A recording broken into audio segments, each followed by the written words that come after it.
Good morning, SGTB student. I am Mandeep, your pole science teacher from Shri Guru Tegh Bahadur Senior Secondary School, NS9, Ding Road, Sirsa.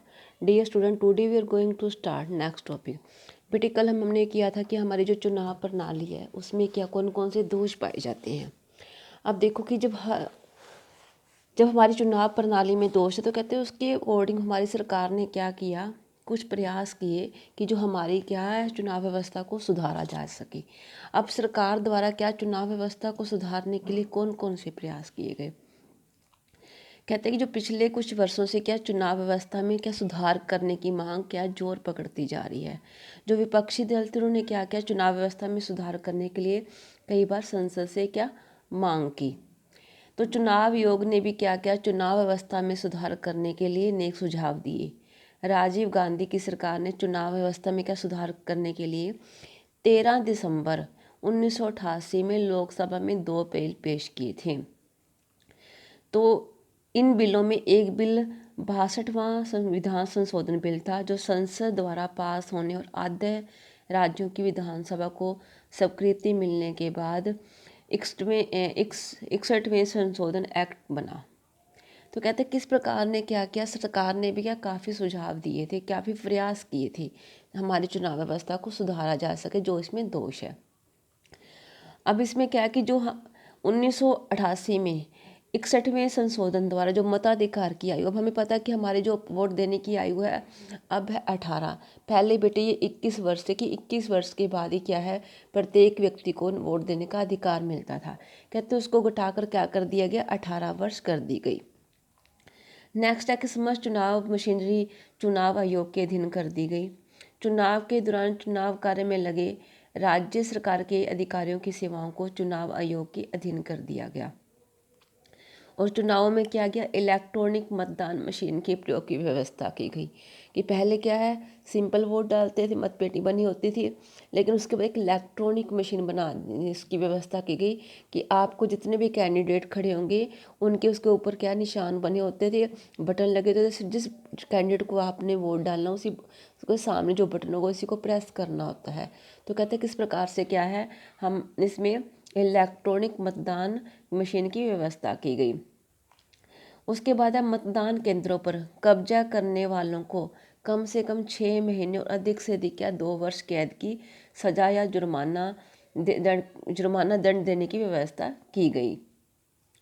जो व्यक्ति मुनाफाखोरी व जमाखोरी करने, खाद्य वस्तु में दवाइयों में मिलावट करने, सती प्रथा, दहेज विरोधी कानून, नशीली दवाइयों के कानून का उल्लंघन करते पकड़े गए, उन्होंने इन अपराधों के लिए कम से कम 6 महीना की सजा और 6 वर्ष तक चुनाव लड़ने के अयोग्य घोषित कर दिया गया उस व्यक्ति को। और जो चुनाव सभा में जो बाधाएं डालते हैं उनके ऊपर भी 1,000 रुपये के जुर्माने और 3 महीने की सजा की व्यवस्था की गई कि जो चुनाव सभा में क्या करेंगे, बाधा डालेंगे। और जो चुनाव प्रचार की जो न्यूनतम सीमा है कहते वो भी क्या कर दी कि 20 दिन से घटाकर 14 दिन तक कर दी गई। और 15 दिसंबर 1993 को चुनाव आयोग ने क्या एक निर्देश जारी करके मतदाताओं के लिए तस्वीर सहित पहचान पत्र का होना जरूरी कर दिया गया। अब जो हमारे वोटर कार्ड बने होते हैं उसके ऊपर हमारी क्या है, हमारी पिक लगी होती है ना, तो कहते हैं कि ये क्या 1993 को चुनाव आयोग ने क्या इस मतलब पहचान पत्र के साथ क्या है इस तस्वीर को क्या जरूरी कर दिया गया। उसके बाद 12 जून 1994 को चुनाव आयोग ने एक आदेश जारी करके चुनाव के प्रचारों के दिनों की स्थिति में 3 से अधिक वाहनों के साथ एक साथ चलने पर रोक लगा दी कि जब भी आप चुनाव प्रचार के निकलते हो तो आपके जो वाहन हैं जितने भी गाड़ियाँ होंगी वो 3 से क्या ज़्यादा नहीं होंगी। इसके बाद चुनाव आयोग ने चुनाव प्रचार के दिनों में सभी प्रकार के हथियारों और विस्फोटकों को ले जाने पर क्या प्रतिबंध लगा दिया कि चुनाव प्रचार के टाइम आप कोई भी क्या है अपने साथ के हथियार लेके नहीं जाओगे, कोई विस्फोटक पदार्थ लेकर नहीं जाओगे। और 1997 में राष्ट्रपति पद के लिए जमानत राशि को बढ़ाकर क्या कर दिया, 15,000 कर दिया गया। इसके अतिरिक्त राष्ट्रपति पद के लिए उम्मीदवार का नाम 50 मतदाताओं द्वारा प्रस्तावित तथा 50 मतदाताओं द्वारा अनुमोदित होना चाहिए। उसके बाद क्या कि फरवरी 2014 में केंद्रीय मंत्रिमंडल ने चुनाव आयोग की सलाह पर लोकसभा व विधानसभाओं के चुनाव के में किए जाने वाले खर्चे को बढ़ाने की घोषणा की कि इस घोषणा के अनुसार लोकसभा की सीट के लिए 70 लाख और विधानसभा की सीट के लिए 28 लाख से अधिक खर्चा नहीं किया जाएगा। कहते हैं किस प्रकार से सरकार ने क्या काफ़ी चुनाव सुधार काम जो प्रयत्न किए, फिर भी चुनाव तरफा क्या एक तरफा वे अधूरे हैं।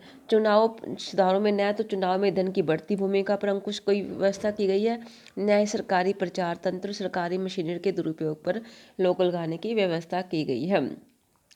तो इसलिए मेन आवश्यकता कि हमें क्या चुनाव व्यवस्था में और सुधार किए जाए ताकि जो चुनाव है हमारा जो चुनाव हो निष्पक्ष और स्वतंत्र हो सके। तो ये था बेटे कि चुनाव व्यवस्था में किस प्रकार ने सरकार ने कौन कौन से सुधार किए। आज के लिए बेटे आपका यही रहेगा। थैंक्स बेटे, हैव ए नाइस डे।